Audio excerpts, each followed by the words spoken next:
Hello everybody, welcome to today's stream. So let me know if my voice is, the sound and everything is working fine on your side. I'm checking here the sound is not, the music is not too loud, the sound of my voice is good enough for you on your side. And let's follow today working on this kind of Baroque style ornament. Today I'm gonna work on the band, on the ring itself, making the ring, because I have already made the design. This is where we left. This is where we left the past stream. At this point, what you are watching on my screen. Welcome everybody. We are a lot of people. Thank you very much for being here watching my stream. Hola, bienvenidos, welcome. And let's go. Todo bien. Okay, perfect. So let's go. Let's start ZBrushing as soon as possible to try to don't waste as much time as possible. So, as I said before, this is what we made on the previous stream. See, we were making the detailing on the surface, and this is what I made today before the streaming. This one. This is a, we can, maybe I can see that it's already done. I'm not going to touch it anymore. I think I like it as it is. Keep in mind that we are going to make a ring, so it's not necessary to be very obsessed with the tiny detail, because this is going to be very tiny on the ring. So don't reload, don't put too many details on the surface, because if not, it's going to be difficult to cast on the printing and on the casting, I think so. Or as I said many times on my previous streams, I prefer to try things as clean as possible. Try to don't populate or trying to don't add too many details on the surface, because this is going to be very small. So as I have this picture as a reference, as the main reference, I have tried to follow the main shapes, because I don't want to make too many small little lines as the drawing has. But we can try to simplify the design a bit. Only one thing that I forgot to mention on the previous stream, that it could be very useful on this kind of works. I'm gonna show you another brush that I used very often to make this kind of things. I'm gonna come back to this one. For example, I'm going to grab this part, and I'm going to split this. I'm gonna turn on my double mode. Here, and you. I'm gonna split this, all of these pieces, split hidden. And okay, I'm gonna grab this one as well.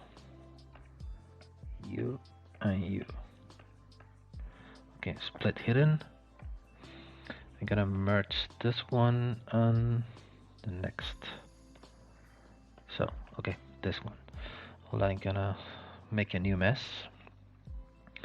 Serial measure with a double amount. Let's try to apply some polishing on the surface. Good morning. Yeah, here it's, we are here at the evening. Here is 6 in the evening. So, but many people from many places all around the world. This is one thing that I love to on this streaming, because I can talk on with many people around the world, with many kind of point of view, opinions, tastes. I'm gonna divide this. I'm gonna make now a dynamics. Remember that I use this plugin for all of my dynameshing. I'm gonna create a new mesh with less than 1 million polygons, 0.900,000 polygons, 0.9. So it is now already a dynamesh, and I'm going to use my smooth picks to start smoothing this and the smooth valleys to start smoothing this section, for example. Now I'm going to like this to start working on something like this. This is one brush that I didn't see that many people use this brush. I don't know why, because the brush is curve pinch. I don't know if any of you already use it for any other purpose, but this becomes very useful for this kind of job. So curve pinch, as it works as any other curve brush. Gonna try to refine shapes first. Let's come back to the curve pinch. Curve pinch. Here we go. And now what you can do is start dragging a curve like this. Don't forget to use the number 6 from your keyboard to start relaxing the curve. And if so, start tapping on the 6 2 or 3 times. And now what you can do is just touching the curve, you're going to be able to do this kind of ridges. Or if you use with the C add, maybe a little bit bigger, clicking here, you will be able to start making things like this. Maybe not so intense, so let's reduce the intensity, and now you can start making things like this. Tap. Oops, like this. So just saying that depending on the brush size, you're going to be able to make bigger extrusions or bigger deformation.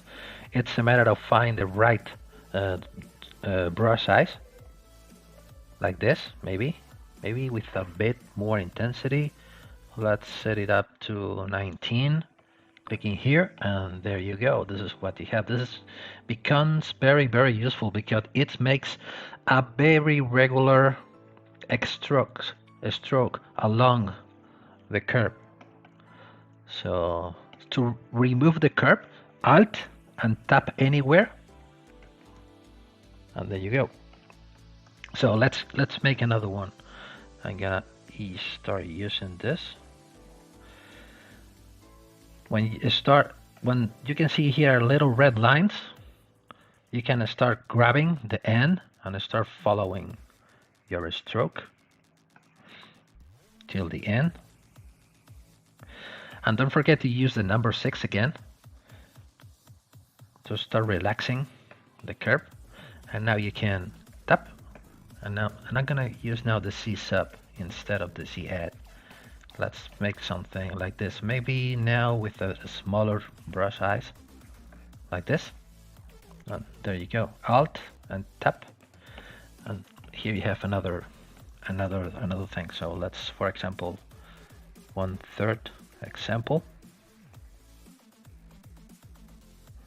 Number 6 again. You can see here, you can see it very clearly. For what I am using the number 6, you can see here, and this part, what is happening there. No, maybe a bigger.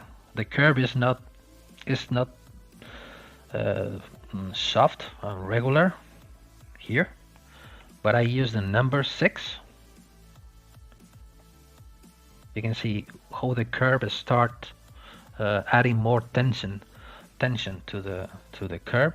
So once we have the curve ready, we can now coming back again to C add and tapping on the curve, and you have this kind of, let's make it smaller and with a bigger intensity now. Let's even more,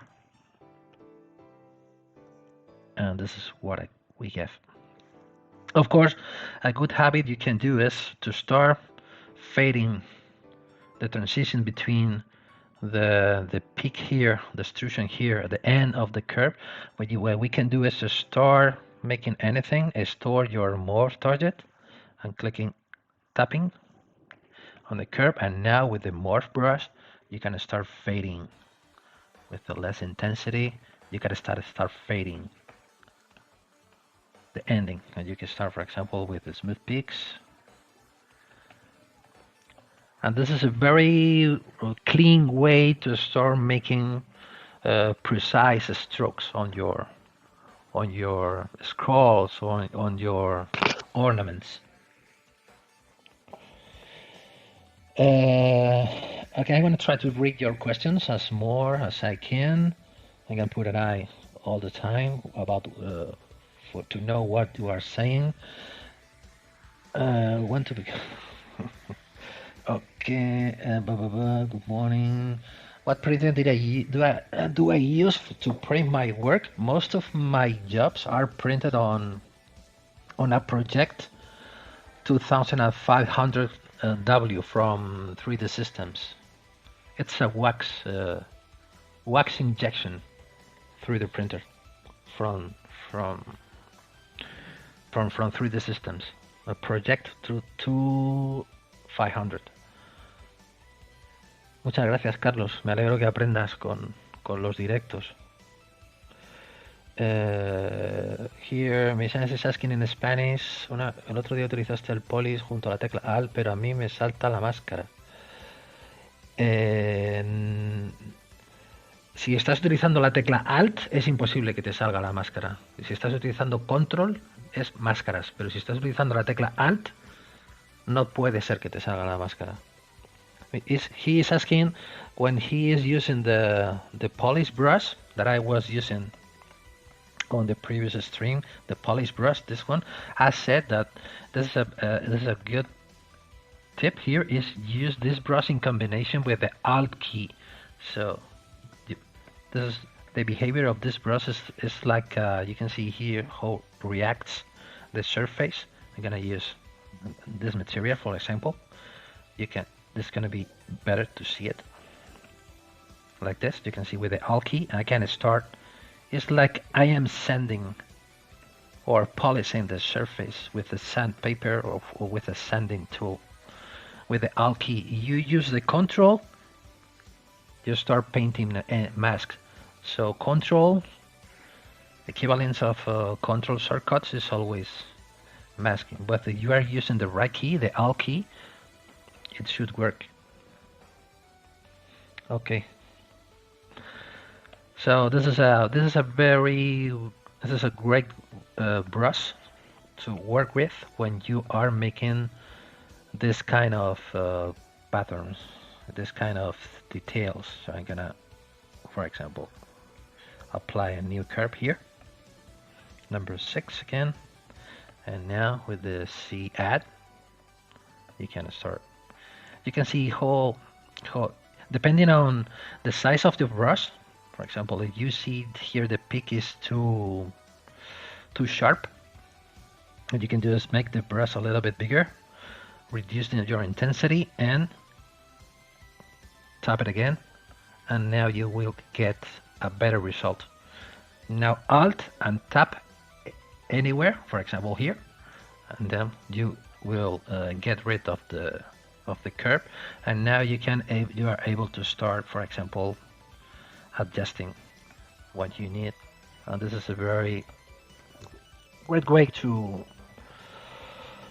apply this kind of strokes, because making this by hand, when you start a stroke, for example, I'm going to grab this, for example, you can start from here to here, and you need to follow a very long path from the beginning till the end, sometimes because it becomes very hard to achieve a good result. So with the curve pinch, it's much better.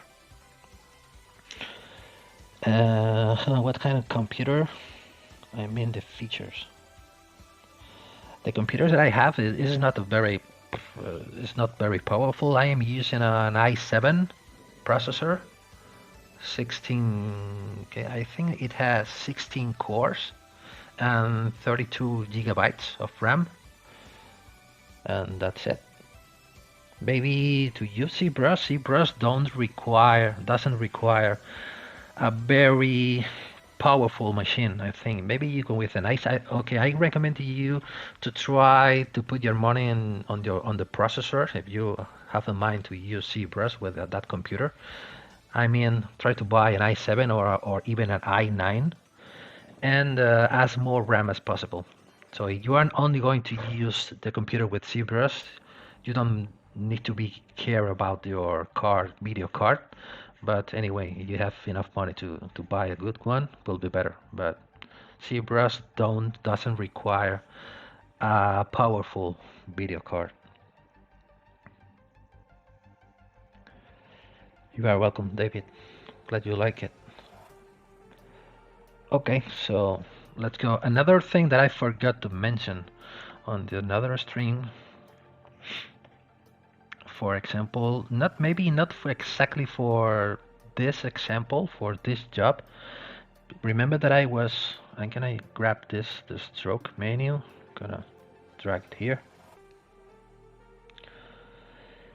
And I'm going to remember that here inside of the stroke menu you have the interpolate option, so where you can do things like this.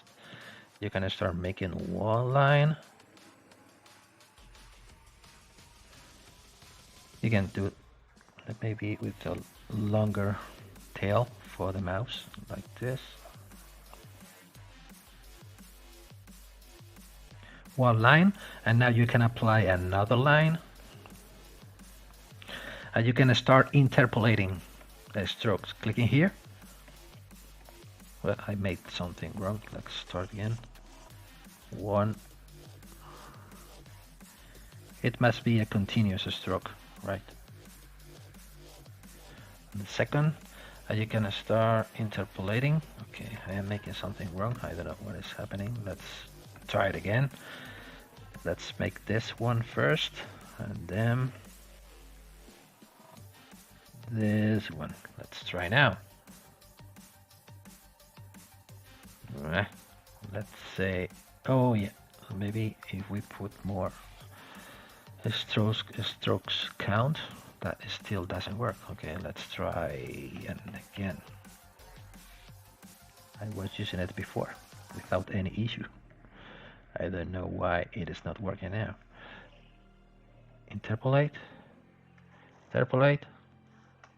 Don't want to work. Okay, let's see if it's about my pen. No, just less is working. Okay, I don't know, because I was using this feature for make this kind of things. To try making one line, and you can interpolate different strokes between the first stroke and the last stroke. But being honest, I don't know why it doesn't work now. So let's try it again. 1 and 2 and interpolate. Now, I don't know, now it works. So you can do this. You can, for example, decide how many strokes you want to apply. Instead of 4, maybe I'm gonna put 2. But don't forget to use the chisel brushes for this feature. I'm gonna show you. I'm gonna use the chisel brush. Let me read your questions first. Did you ever have an experience with crunch time and working overtime? No. Crunch time, no. I never work on a studio. I always work as a freelance by my own. Thread Reaper. Yeah, sounds good. The name. I'm not a big expert about hardware. Do we use ZBrush just making Mac or any model? Maybe I can help you about that, because my experience about making maps and UV mappings and things like this, about talking about texturing characters or something, my experience is very poor. But you are saying that you can use ZBrush for that. I think, in my opinion, the poly painting is very powerful for texturing characters. I think so. And you can use this plugin. Where it is? The UV Master, of course, to start making your UV mapping, and Multi-map exporter. Where are you? Multi-map exporter. This plugin to start exporting your different maps for the texturing from the polypane, the color information, the normals, vector displacement, ambient occlusion, cavity, etc. I think in ZBrush it's quite easy to use because it's a simple way to do it faster. I think, my opinion. The same UV master and the multi-map exporter. So you don't need to deal with many buttons and many options. You just to click into button and everything is done, I think. But I say it again, I haven't got too much experience about texturing, about mapping and that stuff. Memory is the most important. To more memory, the better. And 10 core CPU will run ZBrush. Memory is the most important. Yeah, memory minimum 16 gigabytes. Before, maybe 1 year ago, I was using a computer with 16 gigabytes of RAM without any issues. I'm talking about using ZBrush, not any other 3D softwares. With 16 of RAM, for me, enough. So if you have the chance to buy 32 or 64, even more. But and the powerful of the power of the processor, it's important too for ZBrush. Memory is the most important. Does interpolate and work with curve pinch? I think no. I think maybe not. Let's try it because I'm gonna use the pinch here. I'm gonna put a pinch in here. No, not this one. This one. One pinch here. Click here. Click. Tap, and let's do another one here. Click, and now interpolate. Looks like doesn't work. I'm gonna repeat it just in case. 1 and 2.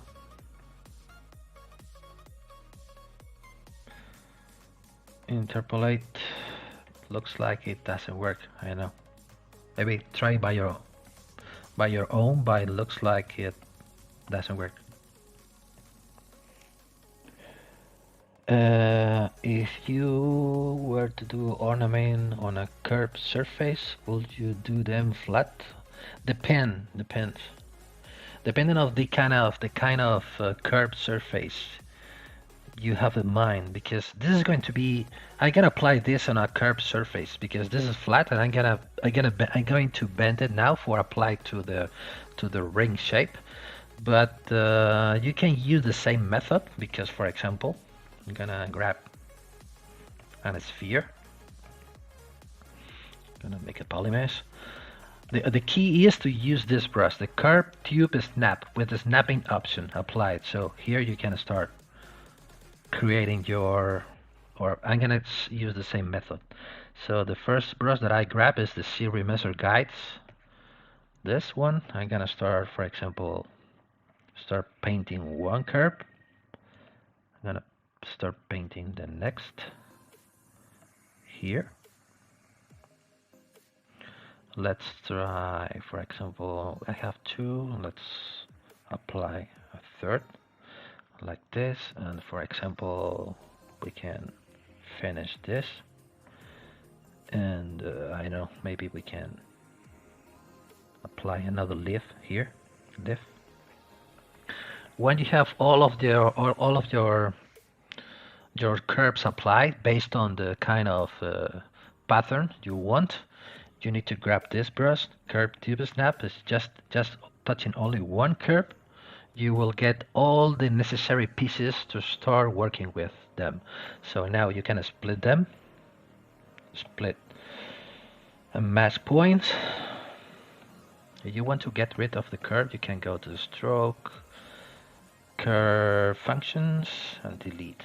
So, and now here you can start working, for example, with the with the move topology. This is going to be very important to select this brush, because with this brush you are going to be able to apply the movement to only one piece. If you apply the back face here, you're going to start making your You can. This is a good example for this. Is the ornamental skull rings, for example, where they have a lot of curves and scrolls on the skull. You can use this method. And for example, if you want to inflate one tip without affecting the piece of geometry beside, which is beside, you can, for example, you can select the inflate brush and you can apply the topology feature to this brush. You can start inflating this without affecting the others, like this. Now this is going to be the opposite. So if I, for example, select now the smooth peaks and apply the move topological smooth peaks with the topological feature, you can start smooth with less intensity. You can start making things like this, and for example, start pulling in this and this, and you can start. When you have this, you can start remeshing. You can, for example, now try to keep. I like to set this up to 0, keeping the groups, and one time, maybe one more time, you're going to start polishing. And now this is going to be the starting point to start detailing the surface, as I did before with the curve paints, for example. Again, what do you recommend me to improve my skills? Well, it's broad. It's a very big question. What do I recommend to improve your skills? Depending on the skills that you are looking for. For example, if you want to improve on your anatomy, on your designing skills, the main answer could be keep practicing. So I don't know. I know, depending on what you are looking for. I don't know. Maybe it's a very big question.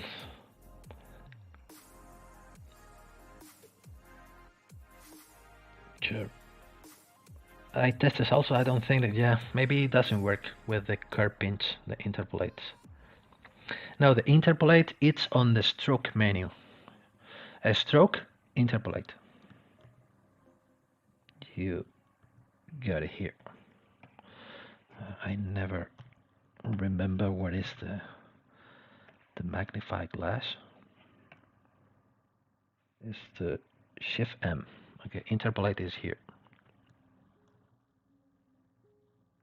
Inside of the stroke menu. What is the style or of art call, and where is it possible to find? Maybe here I'm making. You type in. I use many times Pinterest for searching inspiration or documentation or references. You can type in Baroque ornaments and you will find a lot of things about like this. Apply to jewelry, about to furniture, to architectural elements, to many different things. How could you polish the curves in order to make them look cleaner without losing detail? Yeah, that's a good question. For example, this is a good question that I was explaining on my previous streams. I'm gonna grab this one. No, where is this is the one I have already finished it. For example, the key that the tip that I use for do that to try to start polishing the surface without affecting my previous strokes are to start polishing or start smoothing the surface with the smooth peaks and a smooth body process, a combination of both. You can find them inside of your lightbox. If you go to your brush folder and you get into the smooth folder again, one more time, you will find here a smooth peaks and a smooth bodies, two different smooth brushes. What I do, for example, let's create here, for example. If I grab this brush, for example, and I want to create here and a stroke here, and another one here, now with the Alt key. And you can see here, you can see here clearly the beginning and the end of the stroke. So, but you now use the smooth picks to start smoothing this part. you will start fading or smoothing this surface without affecting the cavity here. So you can start smoothing, but the stroke is still there because you are only affecting the highest points, the highest vertex of the mesh. So now to fade out this, the beginning at the end of the cavity stroke, you can now use the smooth valleys, and now you can start smoothing this only from here to here. Again, smooth peaks to final touches, and there you go. You will get a completely smooth surface without affecting your sculpting strokes. Hope so that will help. Basics and shortcut skill. What do you mean about look basics and shortcut keys? Yeah, filigreeing. Yeah, so filigreeing maybe it's more related to ornaments. I don't know. It's a matter of language. Maybe I use more the word ornament instead of filigrees. For me, filigree is a bit different. Can I enter to sculpt of content using 3D code?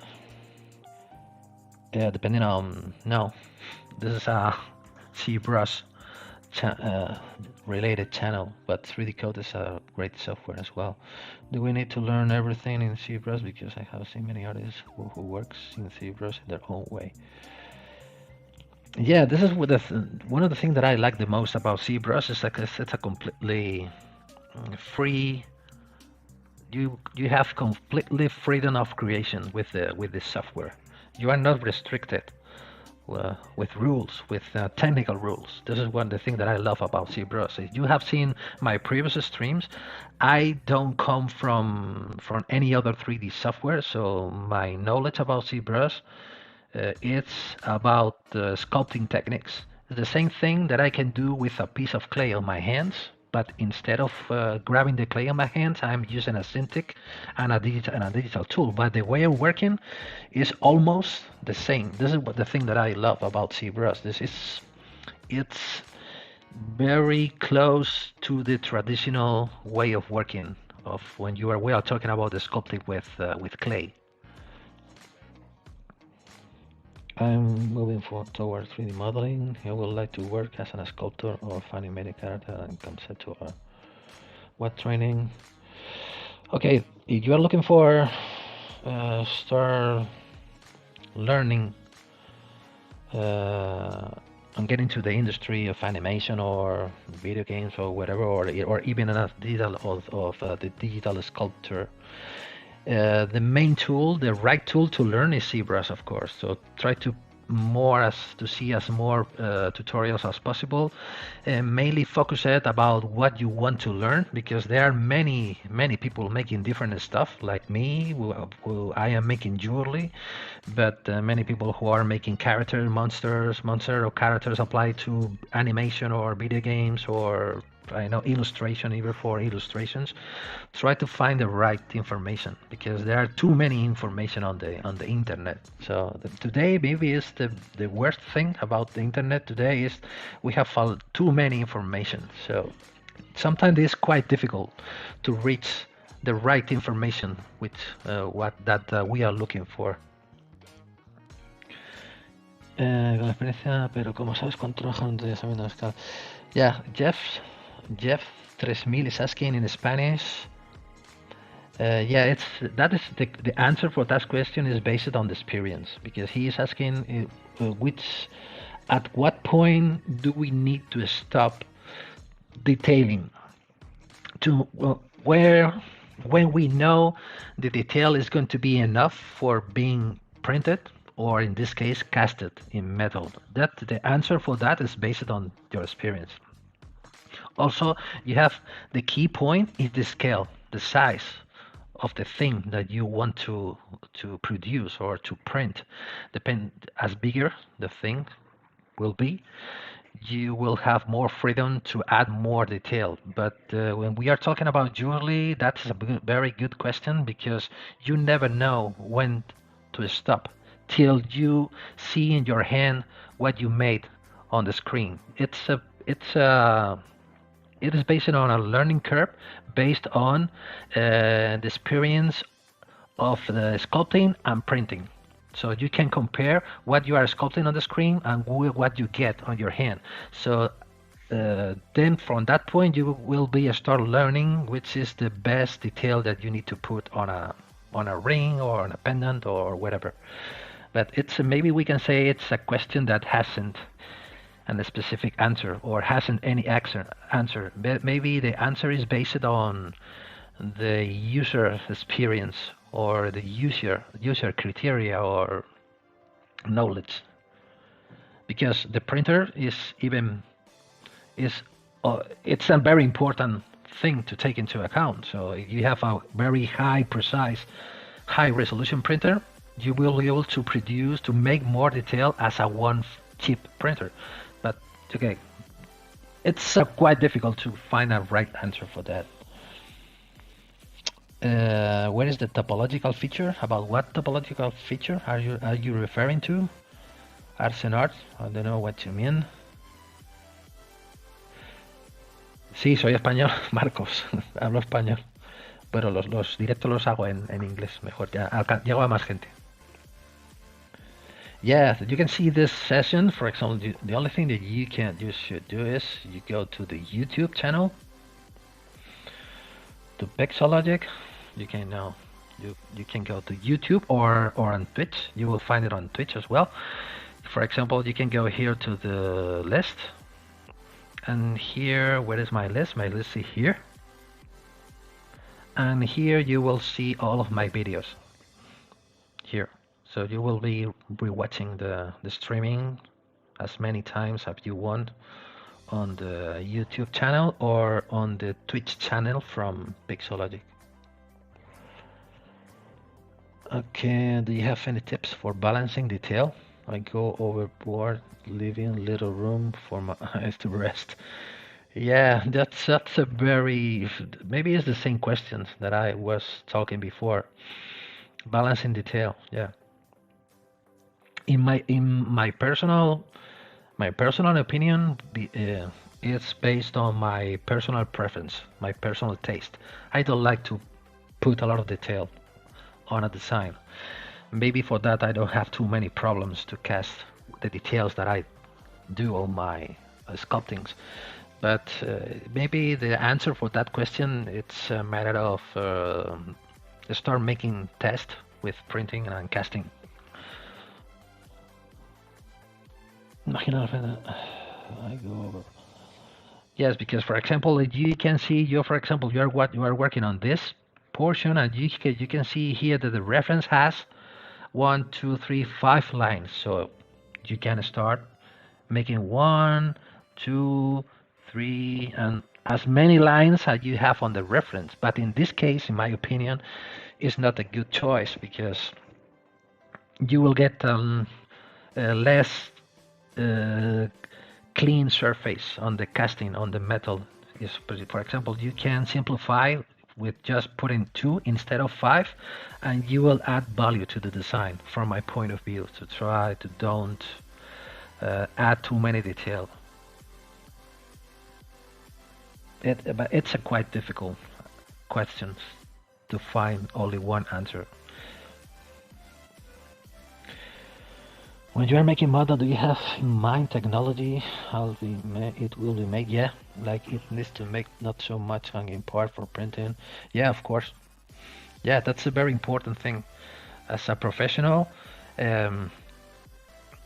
I always interested on, for example, when I receive a commission from a client, depending on the kind of design that they want, I normally ask which printer are they going to use, or if they are going to use a CNC machine or a 3D printer, because it's very important information to take into account during your sculpting process, because maybe the client is asking or is requesting things that they are not possible to be printed or even casted, or they are able to be printed and casted, but the final result is not going to be as good as the client are thinking.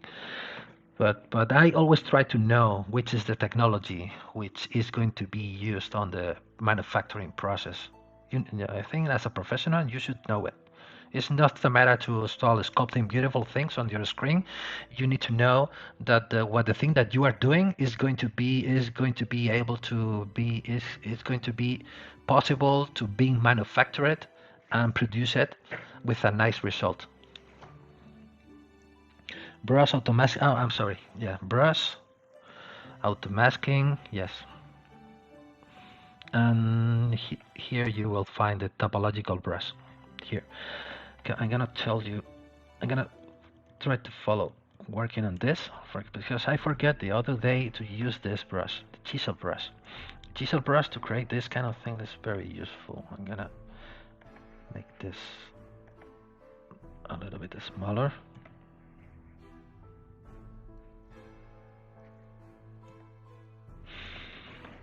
The way that this brush works, I'm gonna not so long.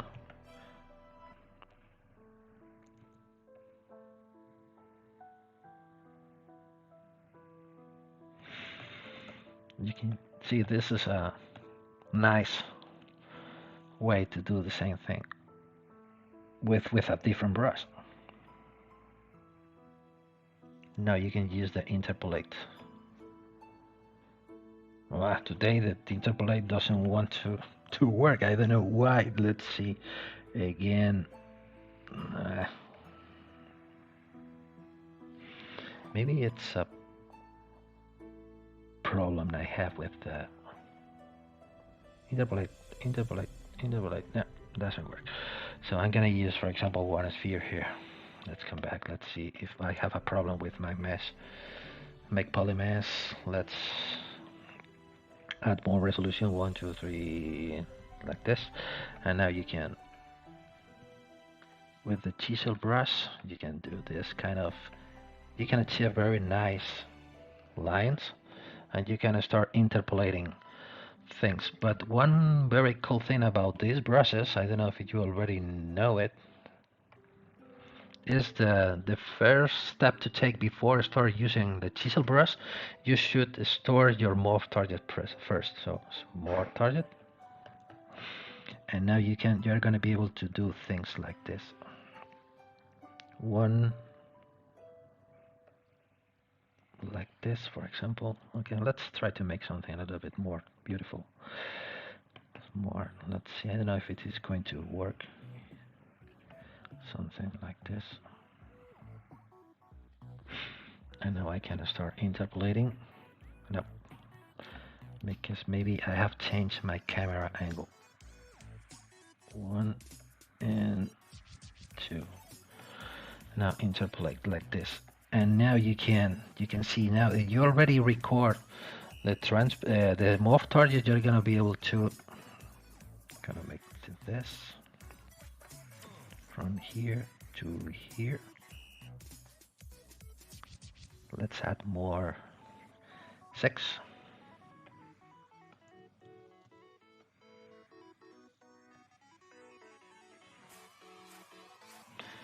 You can see how clean you can get with this brush, the different angles. You will get things like this. You can see here, I'm gonna paint it. This kind of pattern. It looks like hand engraving finishing, more or less, something like this. But the key about this is to store first the morph target. I'm gonna try it again with on my thing here. I'm gonna try. This is the one. This one. I'm gonna try to make something, for example, here.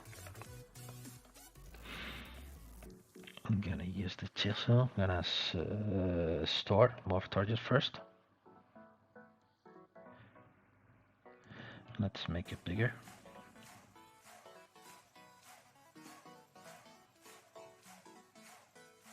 Still here. And another one here. And now we can interpolate. Let's say 2. And now we can go one here and the last one here and interpolate. Let's say now 6. Maybe it will be better if we do more something like this. Maybe the problem with the interpolation is the camera angle. I have discovered that.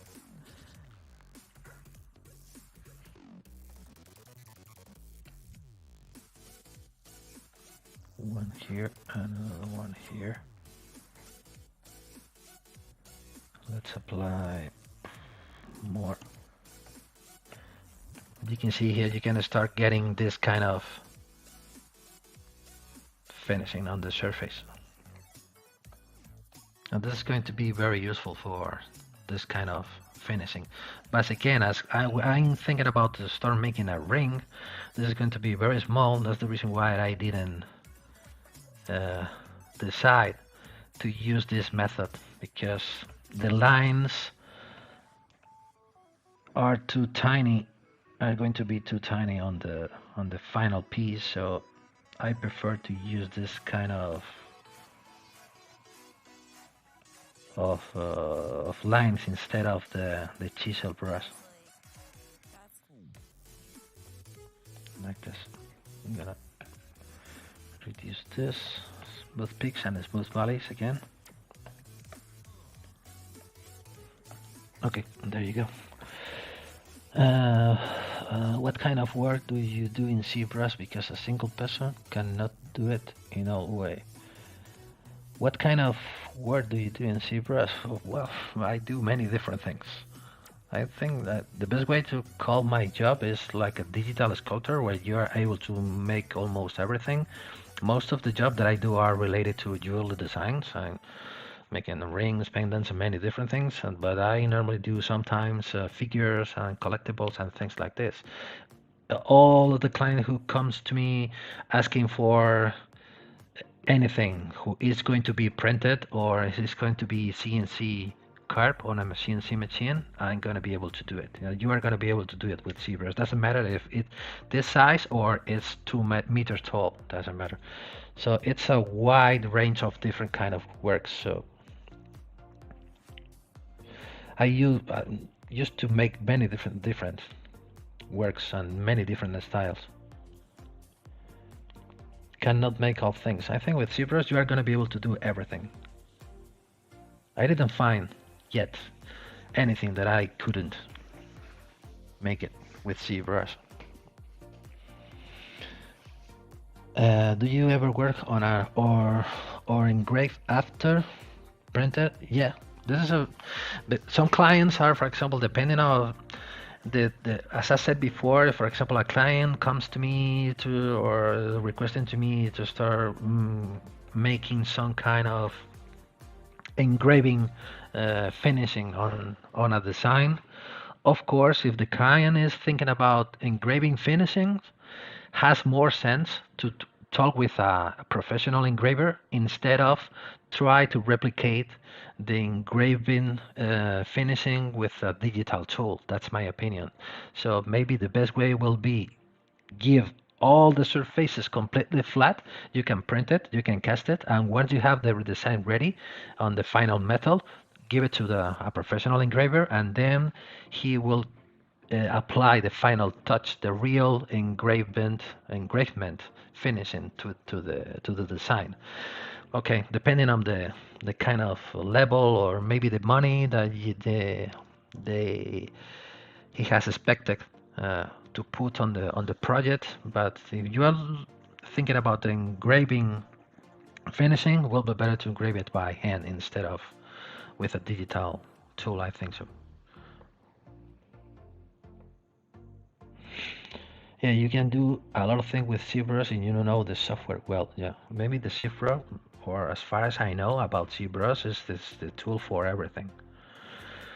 About when we are talking about digital sculpting, okay? Sometimes, of course, you can do a car. You can design a car or a vacuum machine or things like this. You can do it, but maybe in that case has more sense to use a specific software. But you don't have the chance to use that specific software, you can do it with ZBrush. You put the necessary time. Okay, so let's start working on the ring. Okay, because maybe I am talking too much today. Let me see if I have lost any question. No. Okay. So once we have this is this is the band of the ring. Okay, this is going to be the band. This is I'm gonna design the band first. I'm gonna put everything in a folder. I'm gonna make a folder. This is the ornaments, for example, folder 1, 2, 3. Let's put all of them here in the inside.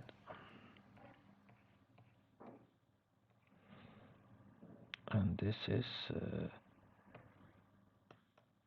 okay, I don't need this one.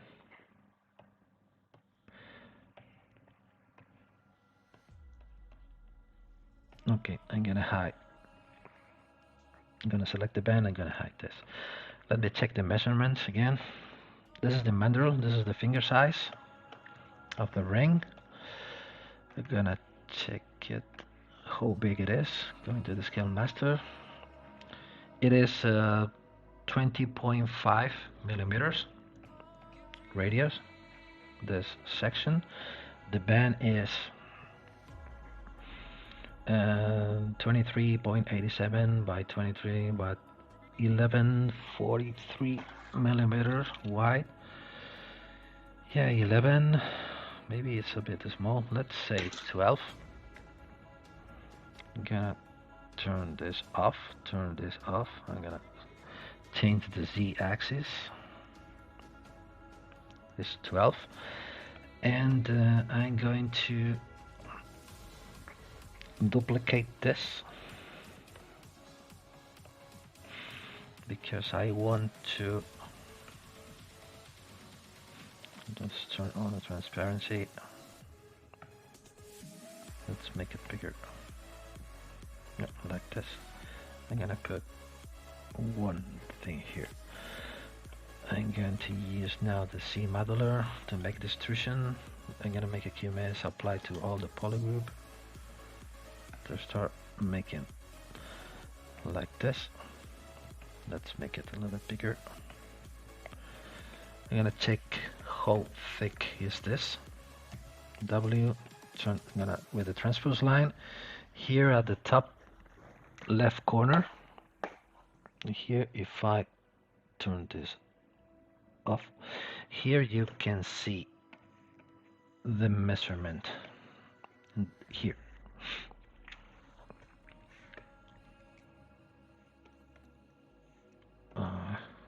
Like this. From, let's zoom in a little bit. From this point to this point, I have a thickness of around 1 millimeter, 1.1 millimeter. I think maybe could be a bit bigger. Gonna put my top ribbon again. Maybe let's frame. But at the moment, let's leave it like this. And I'm gonna make the mirror to the other side. Maybe it's going to be the Y. No, it's going to be the Z. So now I have the two blocks here.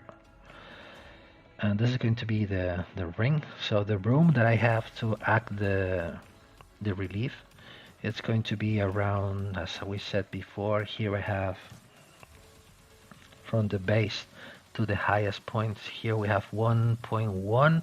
Maybe the relief is going to be more something like this.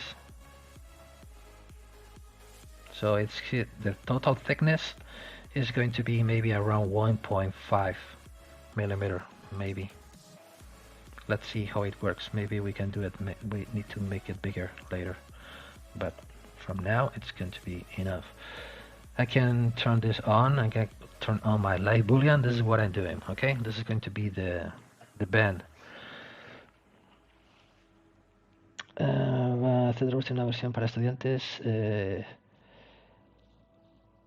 I think that ZBrush already have a student license price. I don't know, maybe, but you need to send the necessary documentation to tell to Pixologic that you are a student or you are in a school to use that kind of license.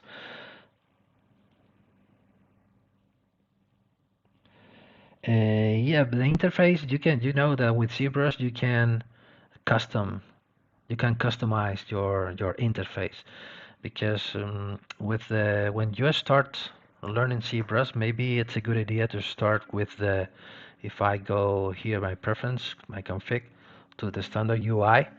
It's more simple, you have less buttons, because most of the tutorial from Pixologic, you will see the same interface as I have now. So then based on your experience working with ZBrush, you can start customizing your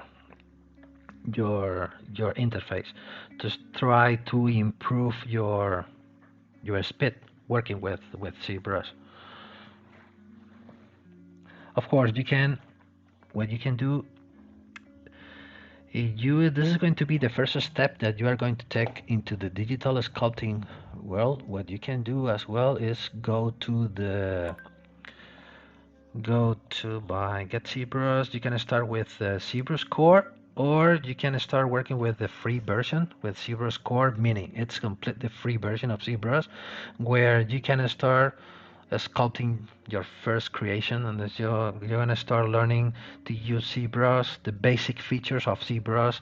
At the same time, you're gonna start practicing with the tablet, with the pen and things like this. But you can buy ZBrush Core. This is much simple interface than the main ZBrush. Where it is possible to get good results with ZBrush without a pen tablet? In my opinion, not. You can do it. You can do it if you want. You can start, but the bad thing about, for example, if I'm using the mouse for just for moving things, to extruding things, moving things, rotating things, and things like this, no problem. You can use a mouse. But when you start sculpting the surface, you don't have pressure sensitivity. So it's good. It will become a nightmare to sculpt with a brush, with a mouse. Of course, you can start adjusting the intensity all the time when you are sculpting, but has more sense to start at the same time that you start learning ZBrush. You need to put beside to start learning how to use a pen of a tablet. So I strongly recommend to you to buy a tablet or to start using a tablet with ZBrush. Okay, so this is what we get. I'm going to, now this is the band. This is going to be the band. Okay, maybe I'm going to put a bevel here. I'm going to use the modeler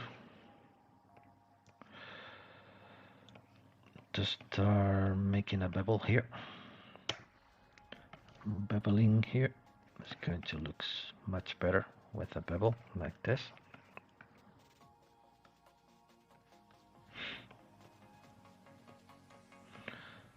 This is going to be okay. And let's go to here. So this is the main ornamental thing that I'm going to use to make the pattern covering the whole band. So I'm gonna merge everything. I'm gonna save this first. I'm gonna merge everything.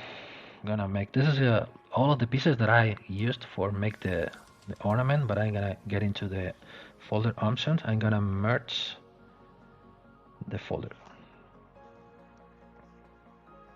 And here at the bottom, here we have here, this is the merge option. But here we have almost 10 million polygons. For me, it's gonna be too much, because now the next step is to start bending and start modifying the different elements and start bending. Almost 10 million polygon is going to be problematic, I think. So I'm gonna decimate it maybe 800,000 polygons is going to be enough. Let's click custom here. I'm gonna decimate the mesh to start working with it, because I'm gonna start bending the mesh. I'm gonna start using the ray mesh to start putting different elements covering the whole ring. And okay, ZBrush is analyzing the mesh at the same time. In the meantime, I'm gonna mark on compared to Rhino. Yeah, ZBrush is 10 times more fun. Yeah, of course. My knowledge about Rhino is zero. I haven't got any knowledge about Rhino, but about what I see, looks much more fun, of course. What do you think that geometric things are not possible to make with ZBrush? You are completely possible to make geometric things with ZBrush as well. The only thing is the way to do the same thing with ZBrush is going to be completely different than the way of working that the Rhino has. But at the end, you're going to be able to do the same thing. That's my opinion. My opinion. Buildings, for example. For example, I have made many reliefs of buildings, monuments, and things like this, and something more geometric than a building. Maybe there are more things, but I have made it completely with ZBrush and convert it into relief and working the building as using the building as a relief. But you can do everything with ZBrush, even geometric things. And ZBrush today has a very powerful tool to make hard surface designs. You're asking if it is possible to learn ZBrush only watching videos and surf the internet. Yes, it was my way of learning, just watching videos, putting time to start practicing and practicing, watching more videos, collecting, gathering more information about what we need, making many searchings on the internet about what I want to learn, and the answer is yes, 100%. And today there are even much more videos and tutorials than when I started, maybe 14 years ago. So it is completely possible to learn ZBrush.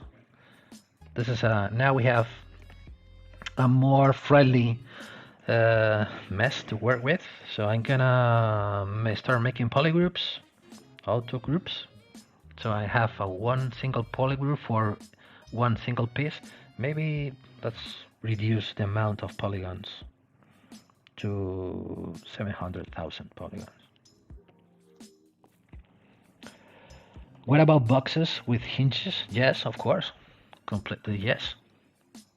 You can do boxes with measurements, with you can do hinges.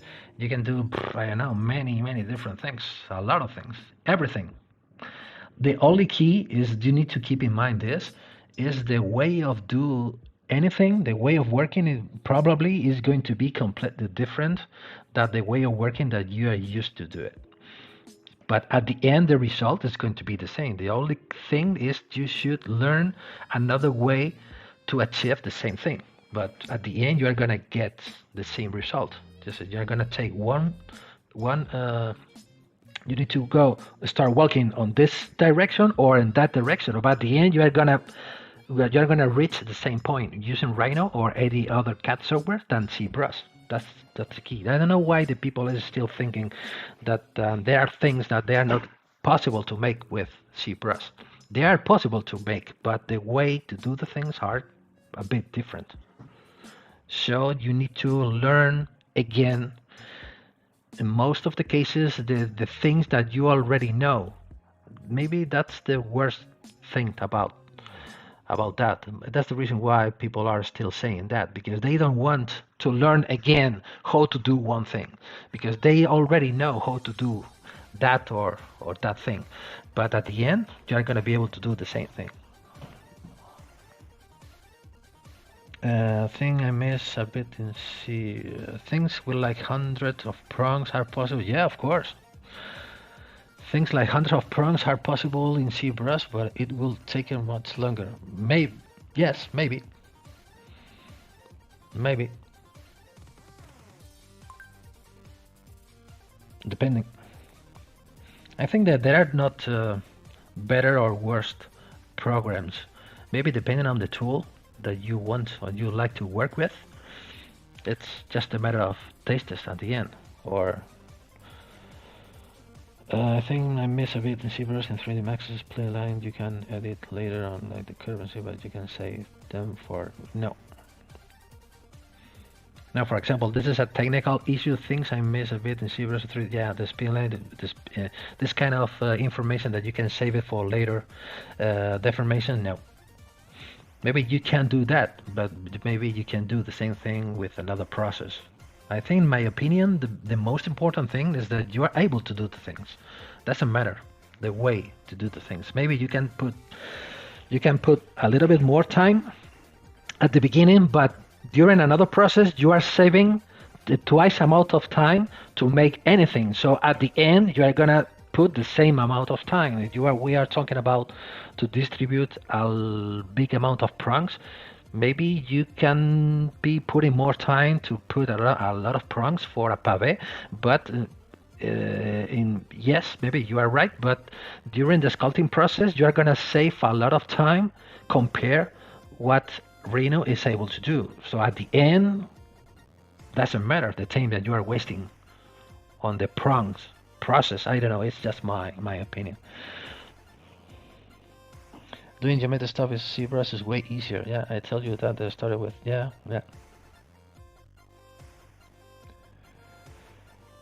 I'm not a hard surface guy. Yeah, I want to learn. I think hundreds of prongs. Yeah, things like hundreds of prongs are possible in ZBrush. Yeah, it's completely possible. Believe me, completely possible. Hundreds and thousands of prongs, without problems with the booleans. This is a key point about that. You are not going to have problems with the boolean, with the final boolean for the drill, for the prongs, for the honeycombs finishings and things like this. Okay, so here we have this. So okay, I'm gonna start bending this. I'm gonna save this as a backup. I'm going to put this in here. I'm gonna put here. I'm gonna make it maybe a bit smaller. Maybe it's going to be in the middle. This is in the middle, okay. Maybe a little bit smaller. I'm gonna squish it a little bit. I'm going to get into the gizmo options. I'm gonna start bending. Bend arc. I'm gonna start bending the surface, following the curvature of the, like this.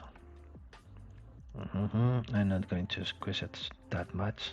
Let's leave it as it is. Maybe only one touch. And let's coming back to the bend arc again, like this. There you go. So now coming back to the gizmo, pull it in. Okay, this is going to be the, as we said before, maybe the maximum point is going to be 1.5 millimeter, as I said before. Maybe the maximum point is going to be 1.5 millimeter. Maybe here, if I need to check out this little point here, if I take my rule here, I have only 0.2 millimeter. This is very small. What I can do is with the move brush, with the Alt key, I can start pulling out a little bit this part only, to start to try to avoid very thin, very thin parts, like this. Maybe here, maybe here, If you try to get success on the printing and on the casting, maybe it will be better to try to don't leave so many small things like this. Maybe it's going to be enough. Maybe here we should pull out a little bit this part.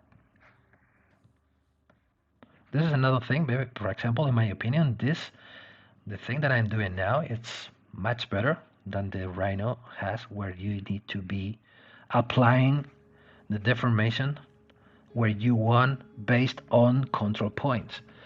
Here is like I am having a piece of something, a piece of clay. If I'm able to start pulling or pushing points with my hands, with a tool, in this case with the move tool, completely with a completely freedom what I want to touch. If I want to push it out more or less, this for me it's no way, no comparison. I think the freedom of working or the freedom of creation compared to other ways of working. Maybe here we can pull this in a little bit.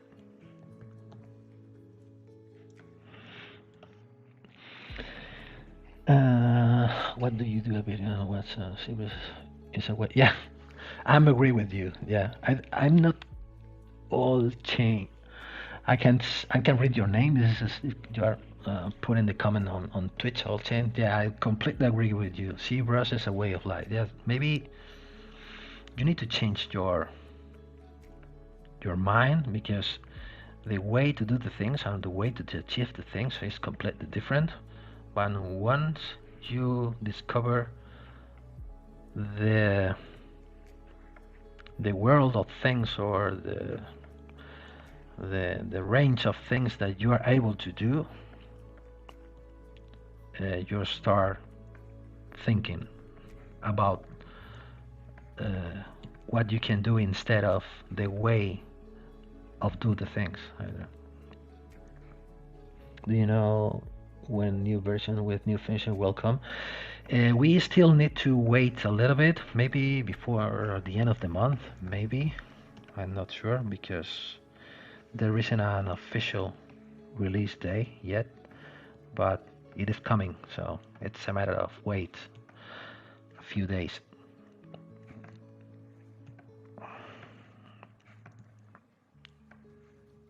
Okay, so I think I like as it is now. And the ZBrush has a steep learning curve, but well worth it. Yeah, well, depending on, yeah, because ZBrush, because you need to change a little bit your mind, because the way to do the things in most of the cases is a bit different. Maybe it's the main reason why the learning curve with ZBrush is a bit longer than other software, which share the same thing, the same way of working on different tools. With ZBrush, most of the time you should start from zero, most of the cases. But once you grab the basics, once you grab the concept, you can fly, maybe. Do you think the new bus release button have much effect on your workflow? Honestly, I think not. Maybe, as we were talking before, maybe it can save time in some cases, but I still thinking about the traditional, or my traditional way of working. Maybe it's not going to be a big change. I think this is my opinion at today. Maybe after some months of working with it, I change completely my mind. By today, as the all information I have seen, maybe it's not going to change a lot my way of do the reliefs, I think.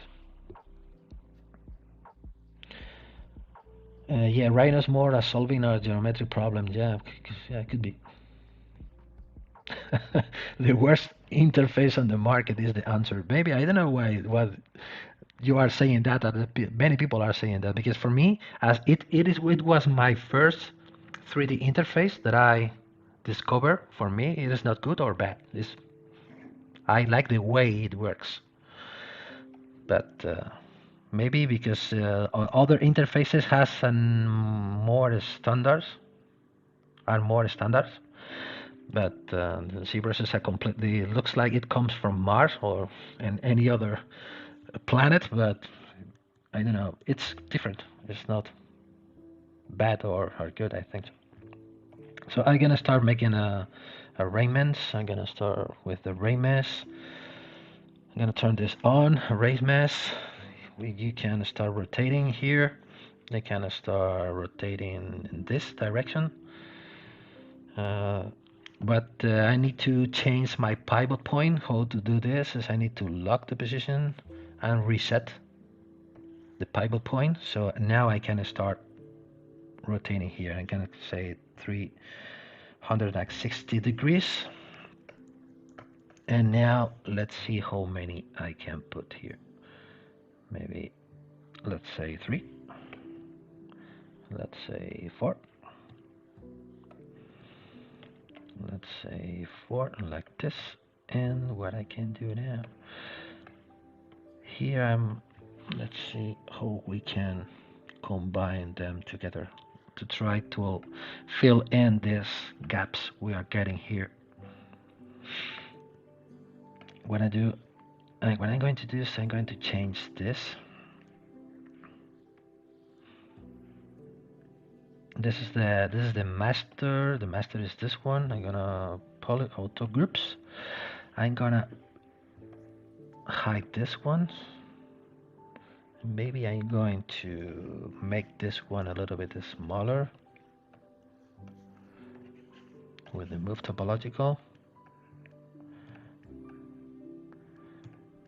This is a good example about the freedom of creation, of the freedom of designing, because you are not restricted by tools, or because it's like you are just using the move brush to start moving things. Maybe I can change here. Maybe I can put this a little bit smaller. For this, it's going to be better to use the move infinity brush with the move topological option. It's going to be better. Maybe, or we can apply a mask here, and maybe we can start putting it here, and using a mask for this, and put it, for example, I don't know, maybe here. Okay, I'm gonna split because I have this piece hidden. I'm gonna split hidden because I don't know if I'm going to use this or not. Okay, I'm gonna make a duplication of this one, and maybe I'm going to grab auto groups. I'm going to grab this. I'm going to grab this and this, only this, for example. I'm gonna split hidden again. I'm gonna hide this, and I'm gonna make a mirroring in Z. Yeah. Boop. Where are you? No, it's not in C. It is in. Oops. I was using the wrong. I was using the copy instead of my fault. I need to use this. I'm gonna make a duplicate again. I'm going to grab this one, you, and you, for example. I'm gonna split hidden. I'm gonna hide this one, and let's try the mirroring now, like this. And maybe if I send the gizmo to the center, if I put it here, maybe put it down, Maybe put it, maybe let's see. Maybe smaller.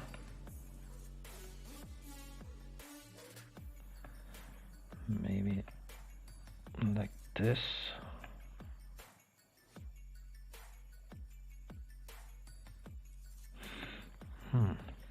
I don't like it.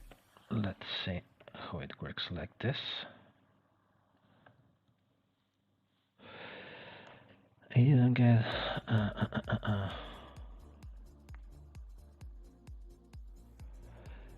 Do you find it important to use Scale Master? Yeah, it's completely necessary to use the Scale Master with ZBrush. You need to deal with measurements. You should work with the Scale Master. Maybe if I use the mirror now in X and now in C. Yeah, there you go. I like this much better. Maybe if I put it here, no, I'm trying to fill in the gap.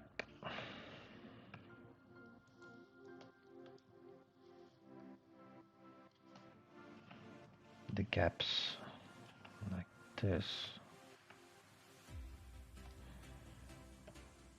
Like this.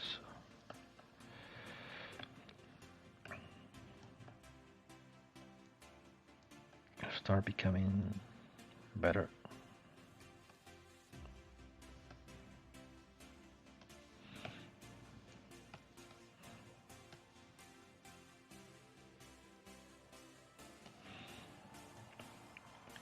Okay, maybe bigger. Maybe let's put it more inside.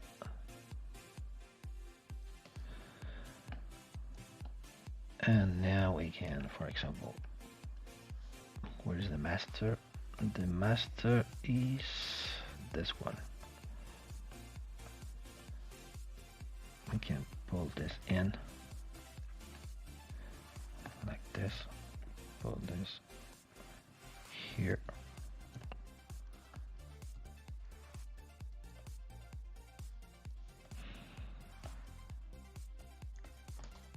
We have some things I agree with you. Maybe I have missed many questions here. I love your Keyshot rendering tutorial. Yeah, I'm a Keyshot user, right? I love to use Keyshot. I don't get why people say that either. Like my interface way worse. But yeah, maybe there isn't good or bad interfaces. It's different styles or different things. I agree, when you are just starting it can be overwhelming, but once you do not get. Yeah, the worst thing is the starting. When you start using ZBrush, I am agree that it looks like a little weird and hard to find what you are looking for, but once you grab the concept, so it hasn't any competitor, I think so. But some things could use some refining, but overall ZBrush is really flexible. Yeah, it's completely. Yeah, that's the key word. Maybe it's the flexibility. This is what I like the most about ZBrush, the freedom or flexibility. And it is not on any other standard way of working. It's completely different from everything. This is the thing that I like the most. ¿Cómo haces para controlar el tamaño exacto de salida? Me he pasado que uso Scale Master y todo queda como quiero, pero al imprimir veo que la medida cambia algo. Habría que ver qué es lo que cambia. You should know what is changing on your scale. The only thing that I recommend to you before export your final file for printing, you need to go to ZBrush and on the 3D Print Hub, before start exporting anything, you need to update the size ratios. You need to check that everything is working fine. In this case, this is my scale in millimeters about this little piece that I have here. If the measurements are good, or everything looks okay. Now you can export the STL or the OBJ after you update the size radius. With this, you are not going to have problems anymore, I think so. No, I never did it. The Camino de Santiago, and I live in a place which is in the middle of the North Santiago way, in the north. How anyone can understand and study shapes and form if they are not using ZBrush or any other 3D software? Ooh, yeah, that's a very big question. How anyone can understand 2D shapes and form if they are not? Maybe here we are talking about the basics of the sculpting. It's well, it's going to be difficult. Maybe in some cases it's an intuitive way of understand what is happening when they form some shapes. I think the first step to take, in my opinion, is to start thinking about the shapes and form as they are primitive forms, like spheres, cubes, and things like this. So I start simplifying the forms with geometric forms, with shapes, with cubes, spheres, and things like this. In my opinion, I prefer to recognize the forms with different planes. When I have one plane, when the plane changes, when that plane changes again or takes another completely different direction, so start analyzing the surface, like watching something like with different planes. But yeah, it's difficult to answer question. It's like drawing. It's just start training your eye. Where's the master? This is the array master. The master is here. I can pull this in, move this in. What I can do is to pull this in. I think I should change this as well. Maybe I can put this here. I can pull this in. And this. What is this? Oh, this is this. I'm gonna get rid of these two pieces. Okay, let's split hidden.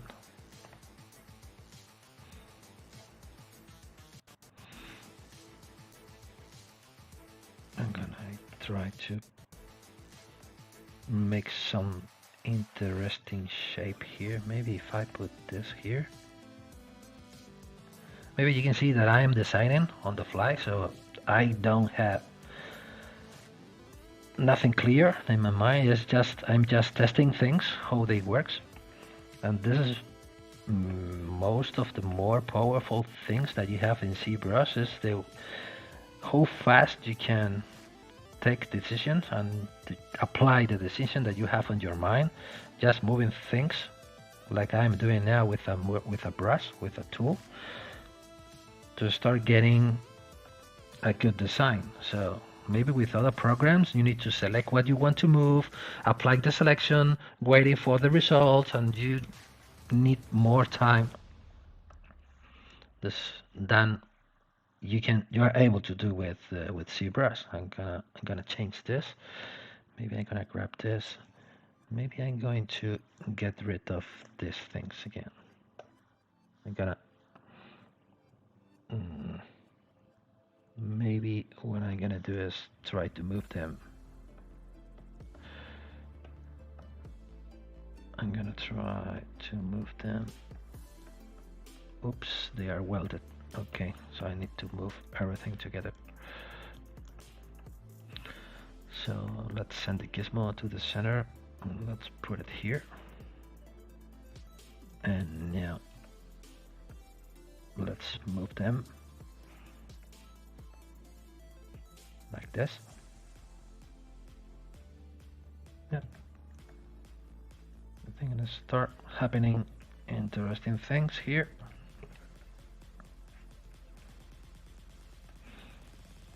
this. Okay, let's save it.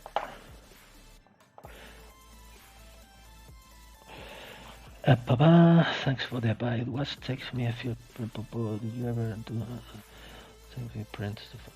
How anyone can understand it? It always takes me a few prints, yeah, to finalize the design, yeah. Yeah, I think this is very common. You need to start making printing tests. Sometimes, depending on the design that you want to make, the things are completely ready for printing and everything is working fine for the first time. But depending on how the complexity of the design, you need to start making some printing tests and some casting tests before call it done, or to start thinking that this is the right decision or not. Yeah, same thing.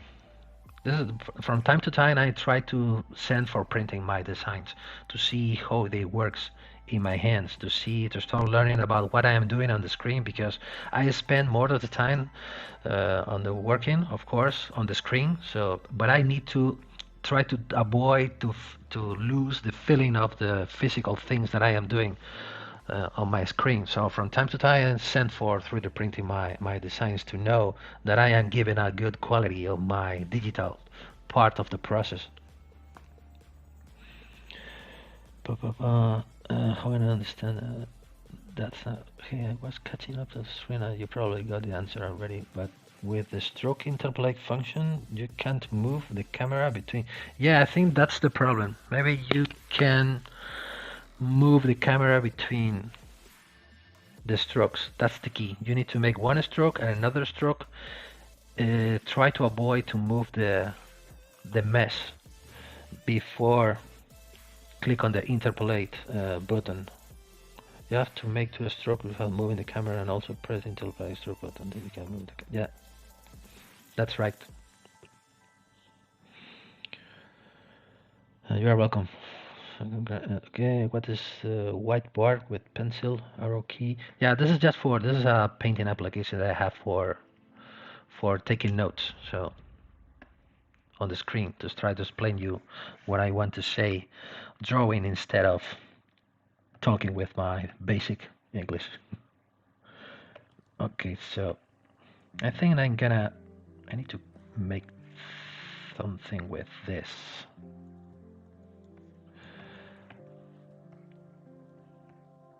I'm gonna put this here. I'm gonna make it bigger. I'm gonna put it here. Yeah, and you, I don't want to make with you. Maybe if I put it here a little bit smaller, or I don't know, maybe here, and pull this in.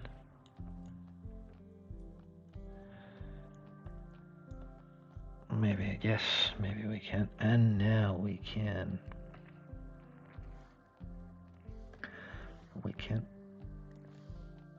This is our weld. No, I can't select this. This is the reason why I made polygroups before. This is very useful working with polygroups when you need to isolate parts. I'm gonna put this thing here. A little bit for there you go. So now we have this part almost covered.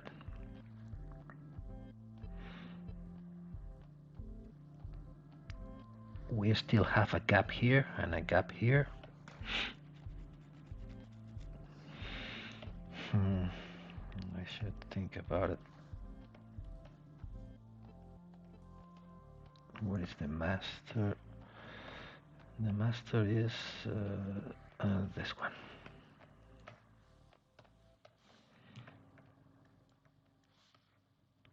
Like this and like this. I think this kind of double stroke here, scroll here is nice. I like it. So I'm going to turn off my topological to try to move this here. That's another good thing about to keep all the things separated during the design process, because now you have the ability to start moving things individually. So this is one thing that this is one of my main rules that I try to apply always. Try to keep things separated into as many subtools as possible, like a puzzle, because you never know when you need to apply changes from the clients or from your taste that you want to change things. So it's going to be only possible if you have everything separated into pieces. So I recommend to you always to planify your designs, always separate it into as many subtools as possible. Even the surface details, when you are making a relief on a surface, try to keep the different elements of the relief separated as individual subtools. Never sculpt from a single surface. It's my opinion, my way of working. I'm gonna grab this. I like this. I'm gonna make a copy again. I'm gonna put this on top, the things that I don't want to use. This one and this one. And I'm gonna grab this one. I'm gonna make a duplicate again. I like this part. I'm gonna select, where is the master? The master is this. I like this thing. Gonna split hidden.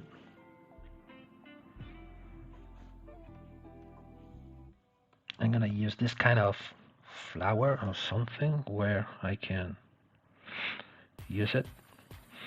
If I apply like this with the X now, let's see, let's send the gizmo to the center. Yeah, we can. No, doesn't work. I think I'm gonna try to use it maybe here to try to fill in this gap, maybe with like this. Yeah, maybe we can use this. Yeah, here, I think here works. But I'm going to, maybe it's going to be necessary to get rid of these two little things.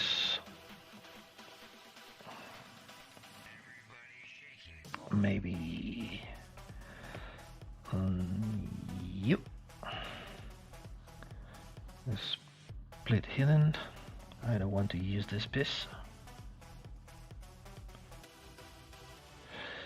And coming back to here, this one again, maybe I can, the master is this one. I can, for example,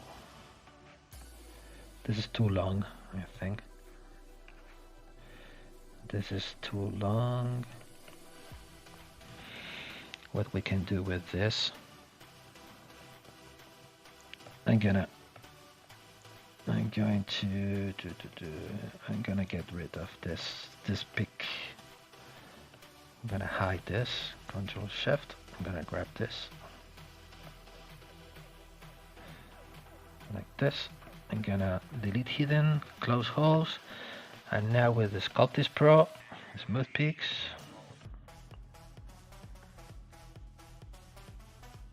With the Sculpting Pro, maybe I should turn off the ray miss. Oh, okay, I already have this topological feature activated. That's the reason why ZBrush doesn't allow me to use the... You can see that stranger things are happening on the back, but I don't care about the back because it's going to be hidden inside of the band. Like this. Maybe I can use the move infinity back face to make this leaf shape a little bit more, something like this. And with the AQ curve to make it more pointy. Let's clean this stroke a little bit, something like this, and we can pull this in, push this in. I think I always use the wrong word between pull and push. Yeah, maybe I like it. Maybe I can grab this part, blur the mask, and now I can, with my transpose line, I can start making something like this.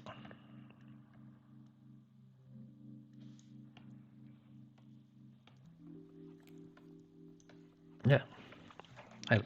What do you think? I think it works. Maybe I can bend this more into this. Let's make one more time the same thing, because maybe I need to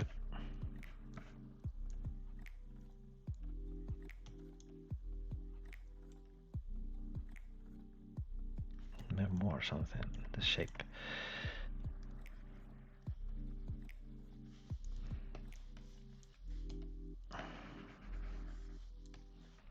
Like this, and let's refine this a little bit.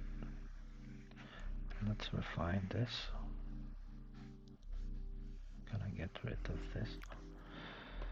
We can refine it later, but now I think it's good enough. Been trying to download the feature for a while now. It's Epic Pen. It is Epic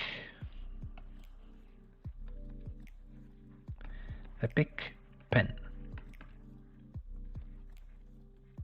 This thing.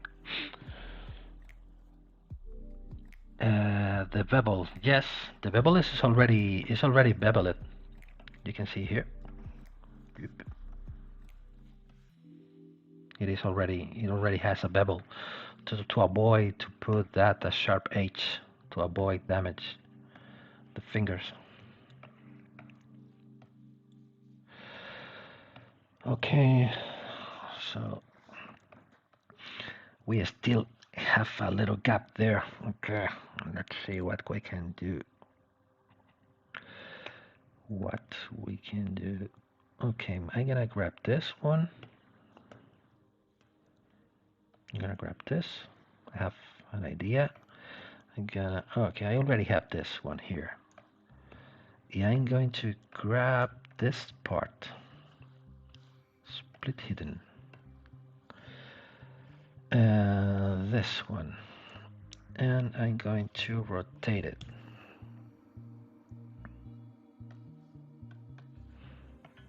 Here, and I'm going to pull it down, maybe mirror here.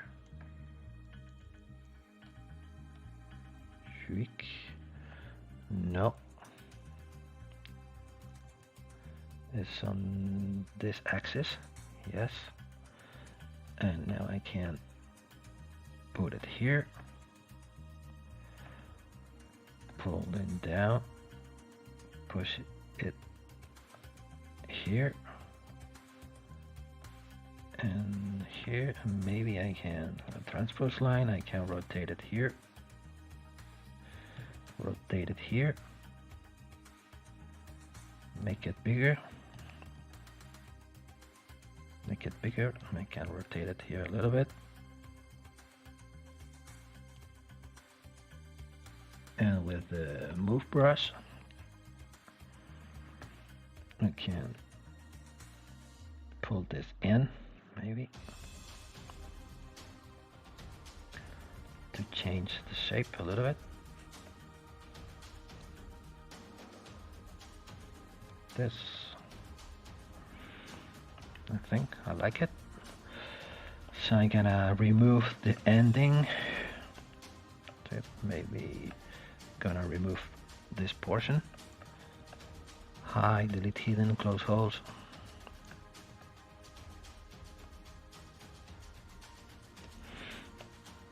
And here we have another gap covered, and now maybe I gonna duplicate it. I'm going to send it to the middle again. Gonna put this in. Let's make it smaller.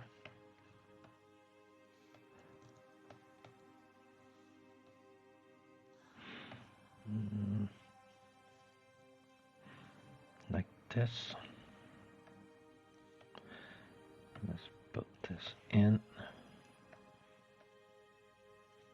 Come on. Let's go there, like here, like this, and we have maybe the last gap. Maybe let's change it to don't make it so similar than the other one. Maybe we can change this. So what we can do is here, only grabbing this pick, blur mask, invert mask with the transpose line, just start making something more like this.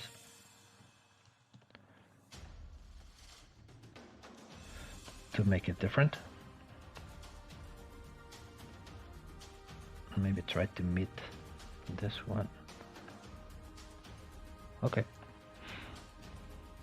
And this one I'm gonna pull up. Push, pull or push? Push up.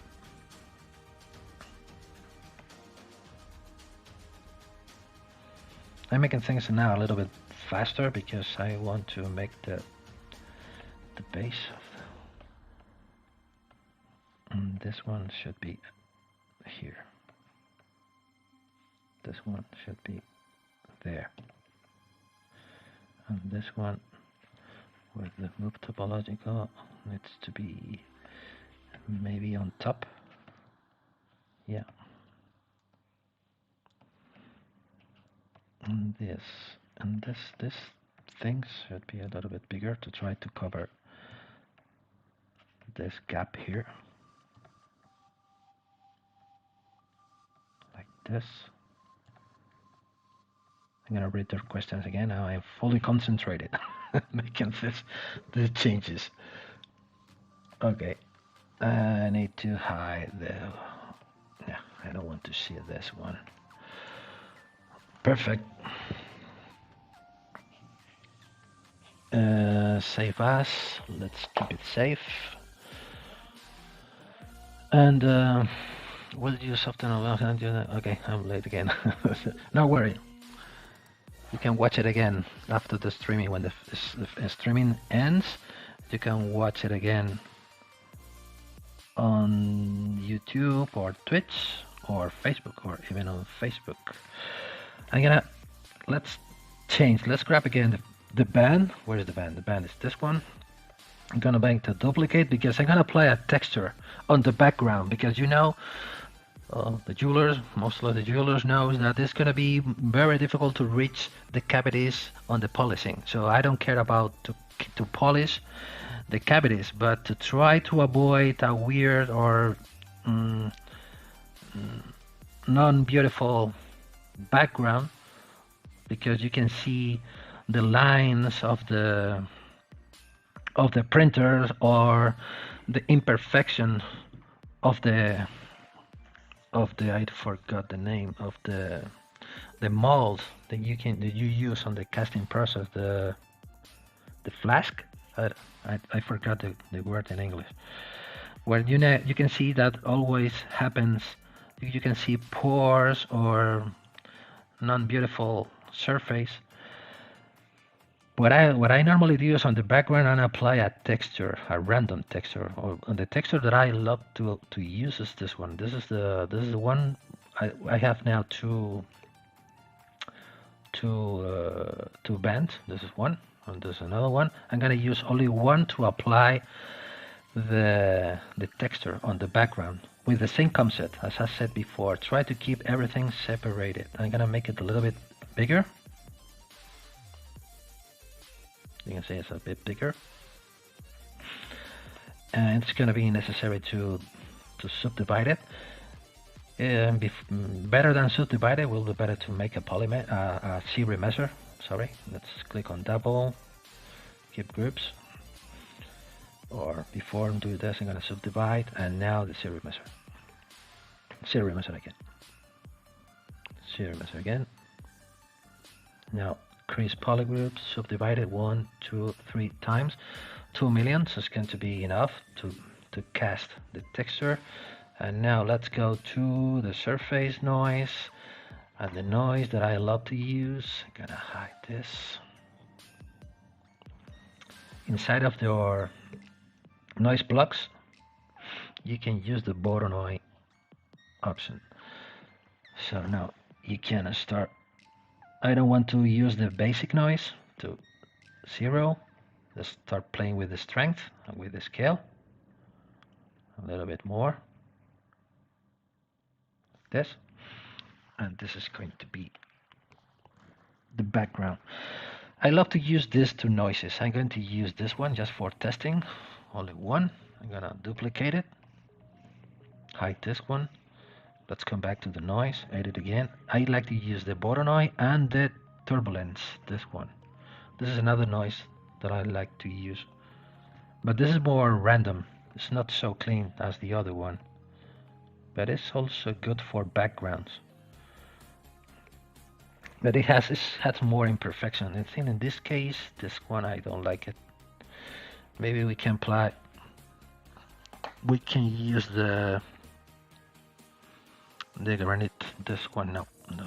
This one, erosion. Yeah, this one. This one could be.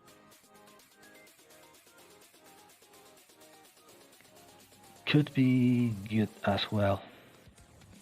So.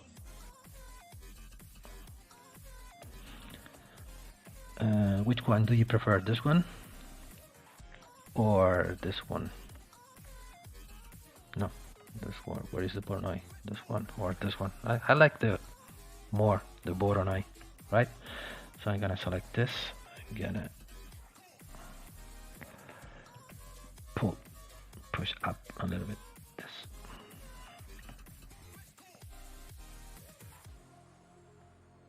I think everything is working fine. Okay, perfect. Let's save it. Is this made with alphas? No, the alphas, the inside of the surface noise, you have an amazing library of different noises that you can use. And for example, with the Voronoi, is not necessary any UV mapping. So let's come back again to the band. You are the band? No. So this one. You can see this one. This is another example that I have. This is the turbulence. There are some which is not necessary to have any UV mapping. Here we have stripes or Voronoi tiles. It's a bit different. You can see this. You can apply more strength. You can use this. You can get into the edit options and you can start playing with the thickness to make the lines a little bit wider. But in my opinion, the one that works better, my opinion, is the Voronoi. Is this one. Once you are happy with the thing that you want to apply, you can go and apply to mesh. And if you want to apply more strength, you can apply just less, and I can start adjusting a little bit more strength or a little bit less, like this. And this is what we get. Aero Candy Bar. Yeah, I love the Voronoi. Maybe it is applied with. It can be applied with, because I use it. Gonna undo it. If you apply this, I applied a positive strength, but if you apply this, you cannot to achieve this kind of bubbles finishing on the surface to start making things like this. Oh, I need to hide this one. Looks like this, looks nice as well, but I prefer the other way. Edit. Let's make it this smaller, like this. You can use also this. Also, of course, we should only apply this to this face. I'm gonna apply this like it was before, like this. So a little bit more. So I select this only this polygroup. I'm gonna grow it a little bit, and now I can apply mask, invert the mask again. I can apply only to this size.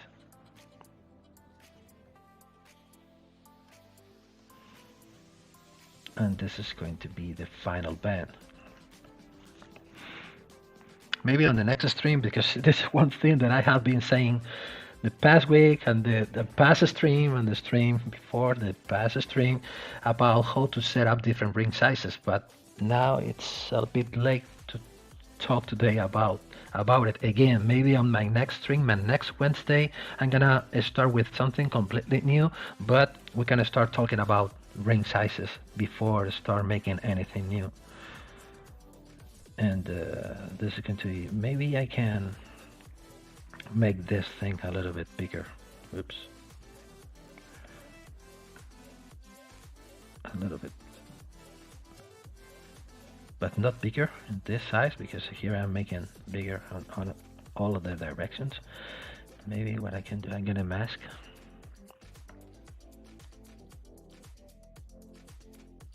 This.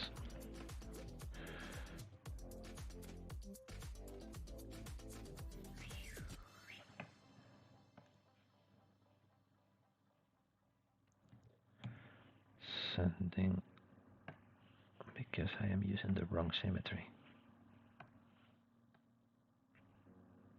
Okay, or something like this. Maybe this is too high. Maybe we can wrap. Where is the master here? We can push this only a little bit without the topological option, like this. Okay, let's save it.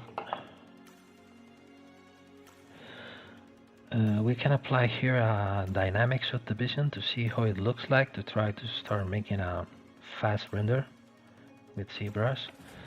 If I increase the polygroups and now get into the dynamic, and now we can select, for example, this metallic with the render preview ambient occlusion, so should looks like more something like this.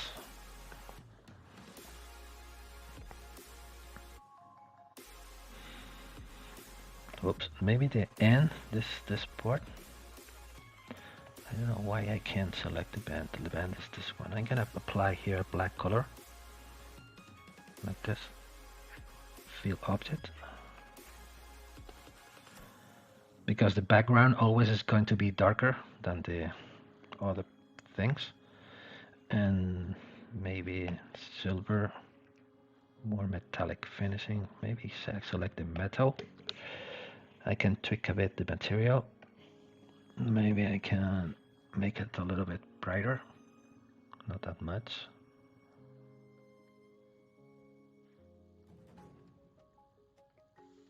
Yeah.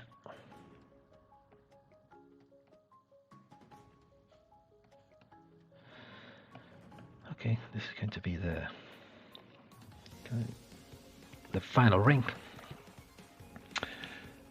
Is this past and that's not easy? Yeah, maybe, I don't know. Yeah, because I am still using the ray mesh. That's the reason why it's not able to render,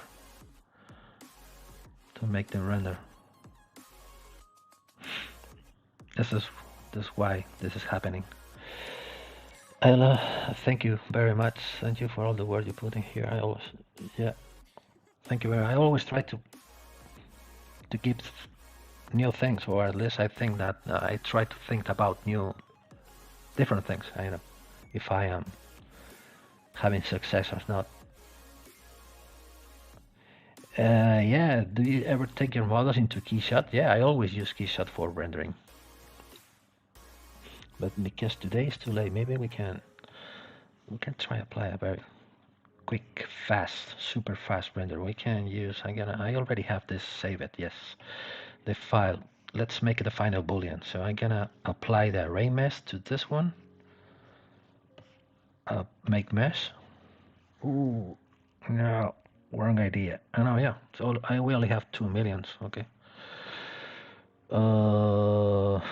Same thing, maybe it's going to be too heavy for Keyshot, I don't know. Let's make the mesh. For you again, make the mesh. And you make the mesh. And you make the mesh. And now let's make the boolean. So I'm gonna apply this more subdivisions, dynamic subdivision,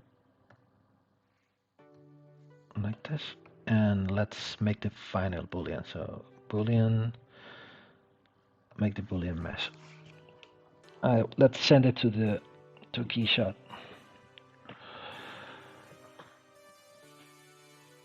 To make a quick render. It still needs to be worked a little bit in the middle to try to avoid I still need to apply the beveling here from the inside, because maybe next day, because here it can't be so sharp here. Here it should be a little bit rounded, more, not so sharp like it is now. It should be a little bit more rounded, more in the inside than on the outside, but next day I will do it.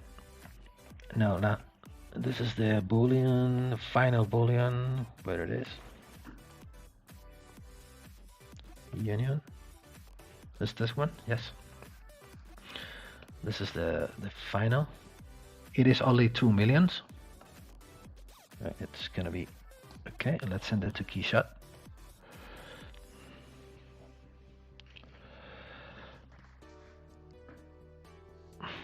Keyshot, come here. Okay.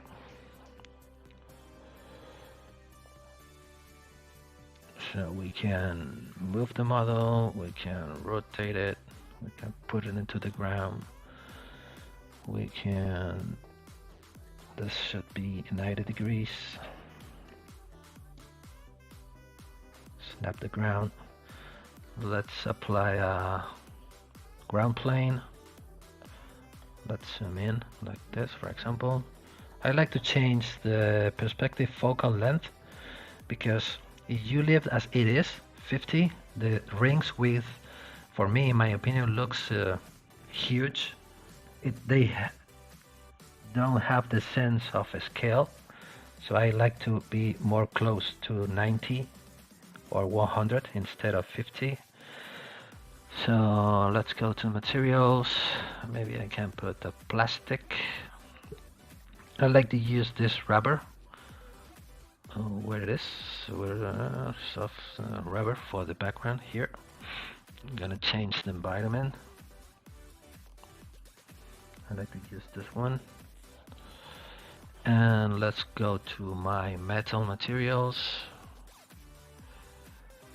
Because I already have some. Let's make size bigger. Maybe this one or this one. No. This one.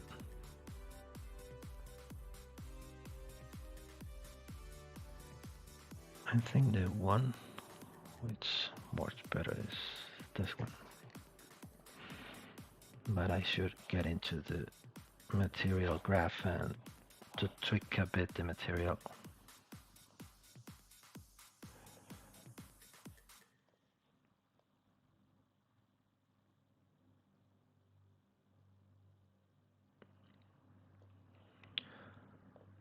to see it better.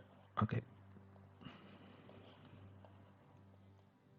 So I will try to make a better render. And here the band here I'm watching here is too wide, here is too thick. Here I should round a little bit here the interior of the ring. It should be not so thick here. Doesn't look good. Should be. But if try another environment. Nope, I don't like this one. I prefer this one. Okay.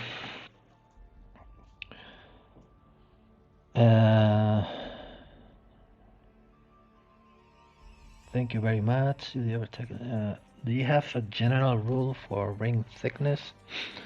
Comfort versus casting integrity, thumbs, other fingers, depending on the design. For example, for this ring, this kind of ring, maybe the thickest part here should be around less than 3 millimeters. Maybe we can have here 2.5 millimeters from this point to this point. Should be the best. This now we have here. Now it is 3 millimeters. Now it's 3 millimeters from this point to this point. Them sheets should be a little bit less. Maybe this should be removed, this portion. Maybe now it's too thick, and the border needs to be rounded. Of course, the interior. Is there a way to download this ZBrush class? Yes, it is going to be available on my. I'm going to talk about myself a little bit. So you can find it here. You go to the ZBrush Pixologic website and you go to the playing list. You will find here my complete list of different videos I have been watching during. This is going to be maybe the 11. Maybe it still needs to be here another one. This is going to be the 11. You will find it here. Maybe tomorrow or the day after tomorrow, or in Twitch. You will be able to find it on Twitch and on the Facebook page. You go to the Facebook and Pixologic, you will find it on its wall. You go here on Pixologic, to the Pixologic. You will find it here. Now I'm streaming here, but you will find it here on the wall of Pixologic. You will be able to review the video as many times as you want, no problem with this. And on YouTube, I think that you're going to be able to download it, I think so. If you want to visit my ArtStation, you can go to my ArtStation, Nacho Riesco Gostanza. Here you will find all of some samples of my job, which I'm able to make them public, to publish.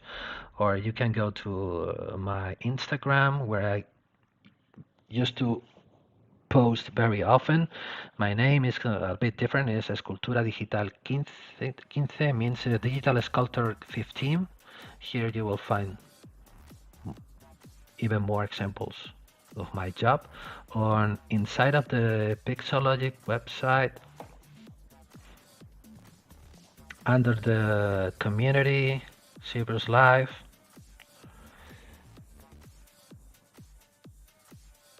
you go to presenters. Just scroll down a little bit till find my face somewhere here. Here I am.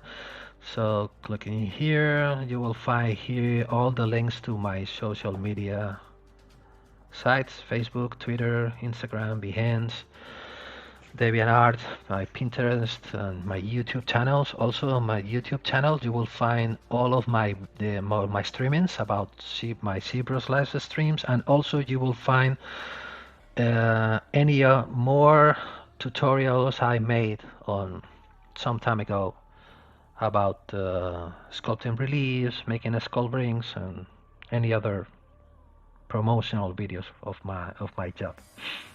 So many different places to find me over the net.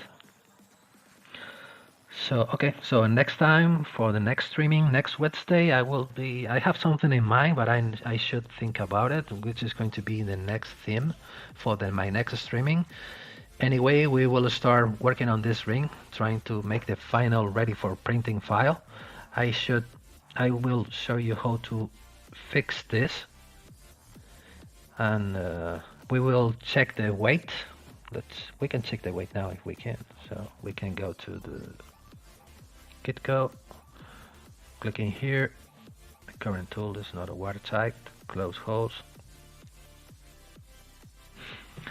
25 grams of silver. Yeah, it's a bit heavy, I think so. Only a little bit.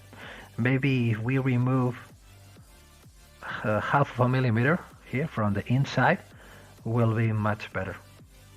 Will be much better. But maybe we can reach.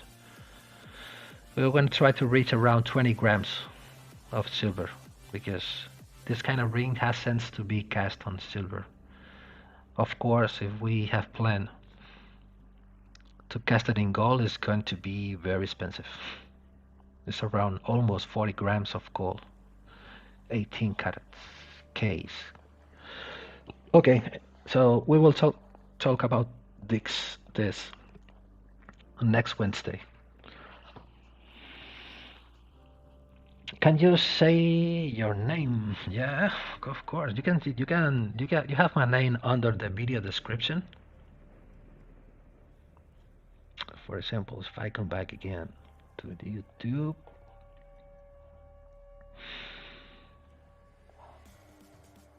here you can. This is the name of the video: Sculpting Organic Jewelry Design with ZBrush. My name is Nacho Riesco Gostanza. I'm from Spain. I will be glad to help you about anything you need. You can contact me through my social media websites, on Instagram, or you can send me an email, or you can contact me on ArtStation, on Facebook. So I will be glad to help you if I can. Arte Valor is asking, ¿en qué empresa se puede imprimir plata?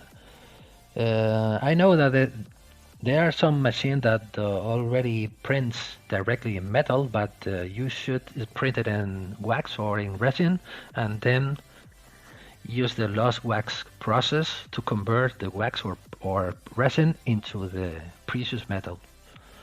So to print directly in metal is going to be too expensive, I think so. My UI, yeah, you can send me a message or something. I can share my UI. It's nothing special, I think so. It's just my brushes, and this is the UI. Works for me on a 22 inches monitor. Maybe you have a bigger one. It's going to fit bad, I think so. Or if it's smaller, but if you can send me a message, and I will happy to share with you my UI. Thank you very much. Glad that you like it, and we can call this ring done.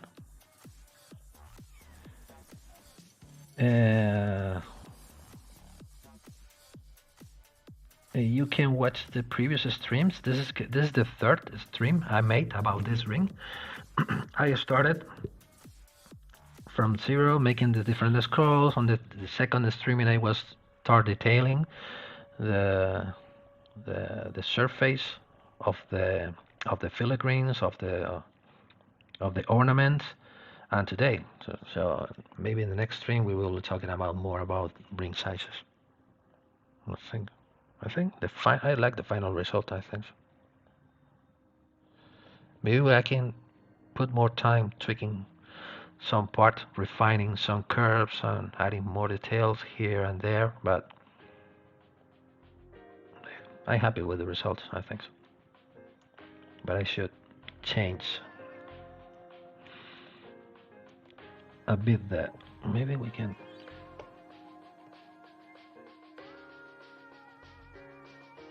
I should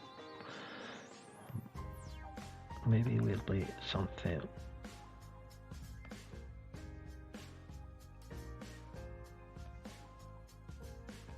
It should be more something more like this. Not so thicker.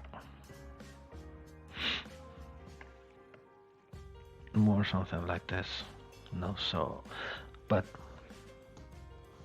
okay. I would like to ask your perspective value for hard surface models. My perspective. I know I am not a very hard surfaced artist, so I should say that I suffer what I need to make hard surface stuff. But you can do it. You can do very complex things with ZBrush about hard surface modeling. You can do it without any problems. How many hours does it take you for a ring like this? Okay, for a ring like this, because we don't consider the designing time where you are taking decisions. You go back and forth. You start making things. You don't like it. You redo it. Start again. Start with a new thing. You like it. You don't like it. So the designing process.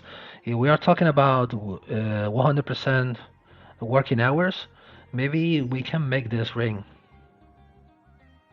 in about maybe 4 hours or less. Yes. I make this ring during 3 streamings, total 6 hours. Talking, chilling with you, but maybe we can say half of the time, maybe 3 hours. It's going to be a realistic time for designing and finishing and making a completely ready for printing and manufacturing ring. 3 hours, yeah.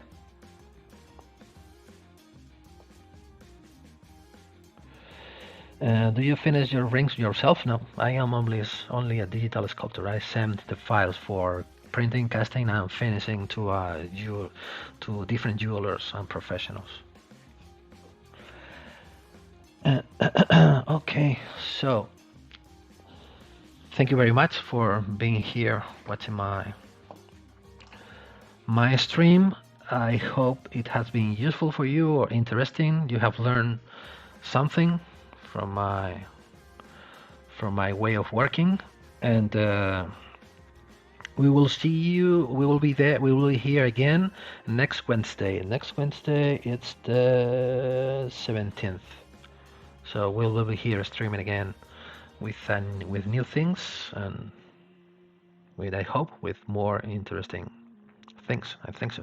So again, thank you very much for being here. So don't forget to go to the Pixologic website and to try to check out the amazing work that many artists makes. For example, on ZBrush Central, and you can visit again the YouTube Pixologic website to see all the streamings from different streamers. And again, thank you very much. You can see you next Wednesday. Take care. Have a nice day, evening, night, or whatever, and see you next Wednesday. Bye.